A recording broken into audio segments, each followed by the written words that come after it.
ಹೌದು. ಮುಂದೆ ಇವ್ರ ಮಕ್ಳು ಹುಟ್ಟಿದ್ರು. ಇವ್ರ ಮಕ್ಕಳ ಲಗ್ನದಾಗ ಇವ್ರ ಮಕ್ಕಳ ಲಗ್ನದಾಗ ಇವ್ರು ವಿಚಾರ ಮಾಡದಂತ, ನಮ್ಮ ಅಪ್ಪ ನಮ್ಮ ಲಗ್ನದಾಗ ಬೆಕ್ಕ ತಂದು ಬೆಸಕಲ್ಲಿ ಗೂಟಿ ಕಟ್ಟಿದ್ದಂತ. ಹಾ ಹಾ ಇವ್ರ ಮನ್ಯಾಗ ಬೆಕ್ಕ ಇರ್ಲಿಲ್ಲತ್ತ, ಮಂದಿ ಮನೇನ ಬೆಕ್ಕ ತಂದು ಇವ್ರು ಬೆಸಕಲ್ಲಿ ಗೂಟಿ ಕಟ್ಟಿದ್ರತ್ತು. ಹುಡುಕಾಡಿ ನೋಡ್ ಕದ್ದೆ. ಇದು ಹಿರಿಯರ್ ಮಾಡಿ ಯಾಕೆ ಮಾಡ್ಯಾರ ಅನ್ನೋ ತಿಳ್ಕೊಬೇಕಕ್ಕ. ಹೌದೌದೌದು.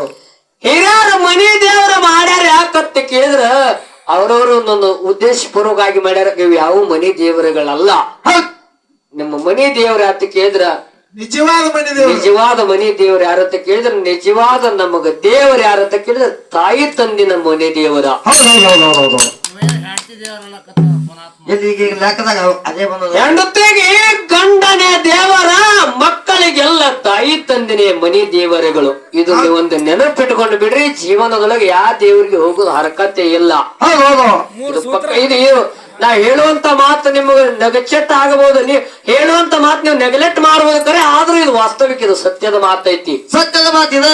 ಹಾ, ಸತ್ಯದ ಇದೆ ಐತಿ. ಹೌದೌದು. ಗಂಡಗ ಹೆಂಡತಿಗೆ ಗಂಡ ಮನಿ ದೇವರ ಮತ್ತು ಮಕ್ಕಳಿಗೆಲ್ಲ ತಾಯಿ ತಂದೆನೇ ದೇವರ. ಹೌದೌದೌದು. ತಾಯಿ ತಂದೆ ಬಿಟ್ಟ ದೇವರ ಅನ್ಯ ದೇವರುಗಳಿಲ್ಲ.